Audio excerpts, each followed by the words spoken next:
ménopause. Rien que le mot déjà, ça fait flipper quoi. Mais n'ayez pas peur, grâce aux consignes que je vais vous donner, ça va bien se passer. Mais avant de commencer cette vidéo, on va changer un peu les habitudes. Vous allez commencer par liker la vidéo, même si vous n'avez pas vu le contenu, vous likez, vous vous abonnez. Et là, je vais pouvoir commencer à faire mon petit descriptif de cette vidéo. Donc on va déjà commencer par une petite définition de la ménopause. Ensuite, on va parler des différentes problématiques que ça occasionne. Et bien sûr, les remédiations que va vous proposer votre coach et ma partenaire diététicienne Célia. Alors j'espère que vous êtes bien installés, vous êtes fait un petit café comme moi. Donc je vais vous détailler cette vidéo en essayant d'être assez concis et de ne pas m'éparpiller. Donc on va commencer par la définition. Donc bien sûr, moi je vais faire par rapport à mon vécu avec toutes les femmes que j'entraîne depuis 2003. Il faut savoir qu'ici on est dans mon studio de coaching, c'est d'ailleurs la dernière vidéo que je fais ici parce qu'on va déménager. J'expliquerai ça dans une prochaine vidéo. Mais dans ce studio, je peux vous dire que j'ai entraîné des centaines de femmes depuis 2014 avec à raison d'à peu près 15 cours par semaine. Chose que je continue aujourd'hui, ça fait à peu près un tiers de mon temps que je consacre ici au studio de coaching parce que j'aime toujours encadrer des personnes en présentiel, il n'y a pas que le digital dans la vie. Dans ce studio, j'ai à peu près une centaine d'abonnés, 90% de femmes, des gens qui viennent se faire coacher ou faire des séances en petits groupes. Ce sont quand même des gens qui ont certains revenus, donc qui dit certains revenus, une certaine expérience professionnelle, donc je me retrouve forcément avec une clientèle qui ont tous plus de 40 ans et qui, pour la plupart, sont soit en préménopause ou soit ont déjà vécu la ménopause.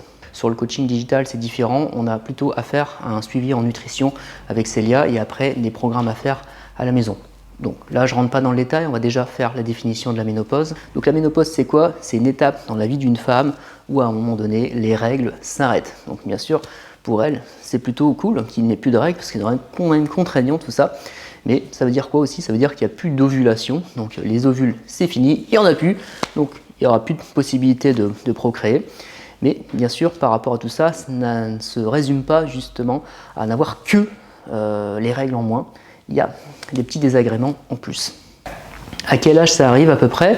C'est entre 45 et 55 ans, en moyenne donc 50 ans. Il faut savoir que quand vous faites de l'activité physique et qu'en plus vous avez une nutrition équilibrée, eh bien moi j'ai remarqué que la ménopause se décalait.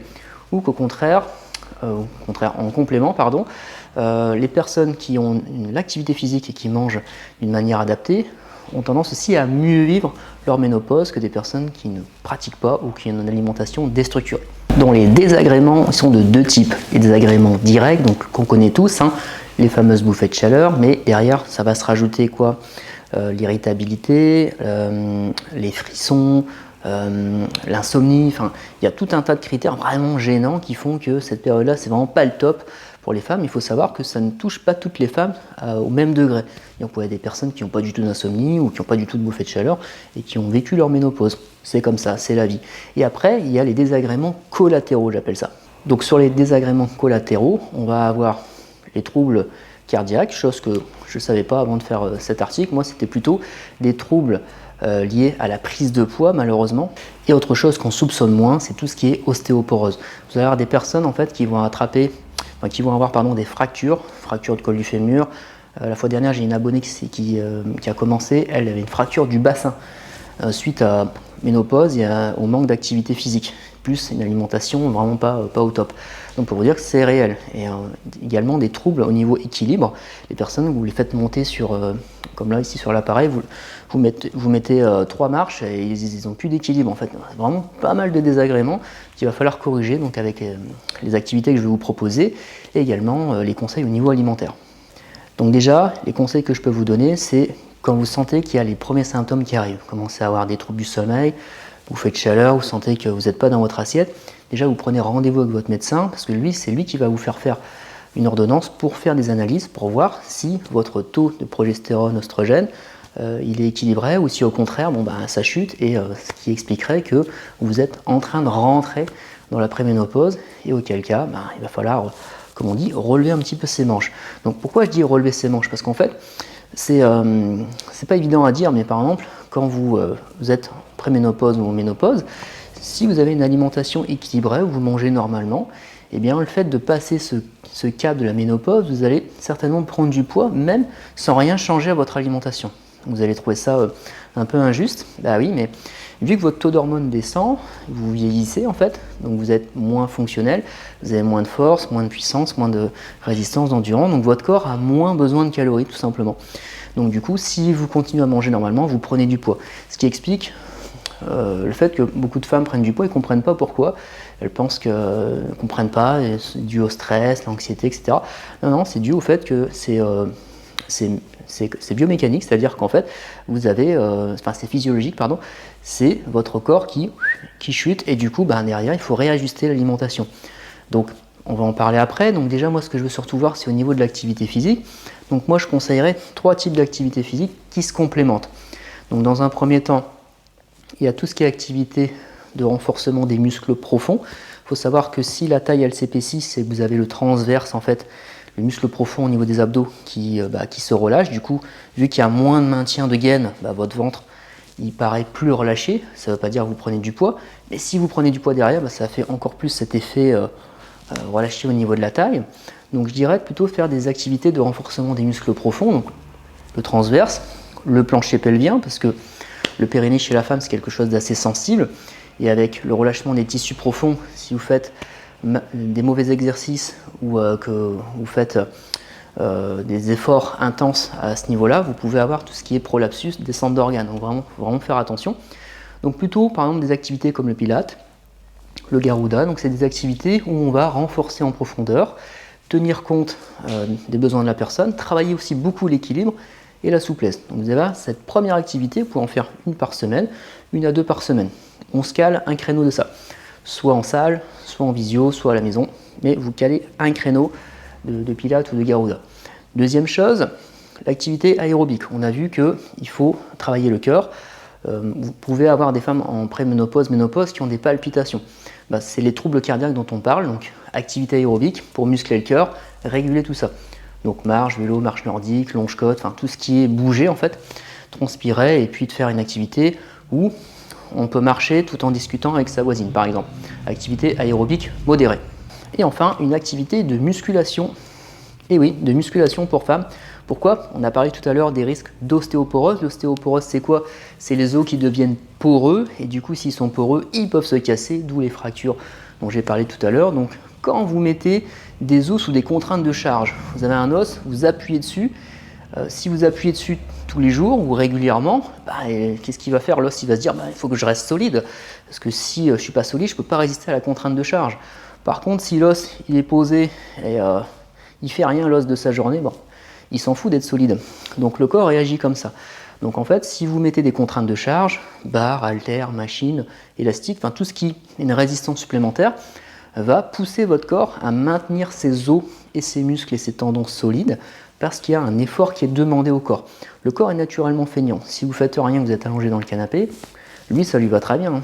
Mais par contre, si vous voulez le préserver, ce sera avec ce type d'activité physique qu'il faudra faire. Donc ça peut être de la musculation d'entretien en salle, ça peut être des cours de renforcement musculaire comme le body pump, les cours de cuisse abdos-fessiers, body skull, les cours à la maison, tout ce qui va vous raffermir. Pour les conseils alimentaires, donc on en a parlé tout à l'heure, donc il faudra être vraiment très carré sur la nutrition, donc faire le point avec un médecin nutritionniste ou une diététicienne pour justement évaluer vos menus, dire votre manière de vous alimenter, est-ce qu'elle est bonne, est-ce qu'il y a des choses à corriger, à adapter. Déjà, optimiser votre alimentation.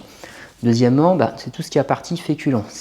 On le sait, c'est ce qui fait pas prendre du poids, mais c'est ce qui donne de l'énergie au corps.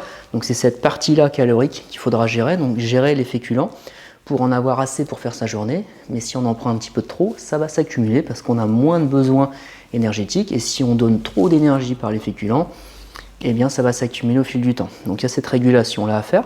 Et après, tout ce qui est apport en vitamines, minéraux, par exemple on a parlé des os tout à l'heure avec le calcium. Donc il faut manger du calcium, donc tout ce qui est produits laitiers. Après la vitamine D, donc nous dans le Nord on est carencé, j'en parle souvent. Donc moi je vais plutôt recommander de s'en supplémenter, notamment par ici avec des gouttes. Donc prenez 5 gouttes par jour, voilà, c'est très bien. En période automne-hiver, ça suffit. Et après, manger de tout. Ça ne veut pas dire que vous devez vous condamner. Il faut manger des fruits crus de saison, tout comme les légumes. Voilà, donc là je vous apprends rien de fondamental, donc rien de très compliqué. Il suffit juste de faire une régulation calorique. Et après cette régulation calorique là, si vous dépensez plus que d'habitude, bah, vous pourrez continuer à manger pareil, voire même manger plus. Savoir qu'au sortir de tout ça, bah, c'est une période, donc ça veut dire qu'une fois que la ménopause est passée, le corps se régule, donc du coup on commence à mieux vivre sa deuxième partie de vie. Il faut savoir aussi que la ménopause, ça touche également les hommes, c'est ce qu'on appelle l'andropause. Donc ça, je vous ferai une vidéo peut-être plus tard si ça vous plaît, mettez-le moi dans les commentaires. Donc en résumé, si vous sentez les premiers symptômes, vous prenez rendez-vous chez votre médecin pour faire l'ordonnance et l'analyse sanguine, savoir si vous êtes en préménopause ou si vous êtes déjà en ménopause. Suite à ça, prenez un rendez-vous avec une diététicienne ou votre médecin pour faire une régulation calorique, pour vérifier que tout est au top. Derrière, inscrivez-vous dans des cours. Vous avez les cours partout maintenant.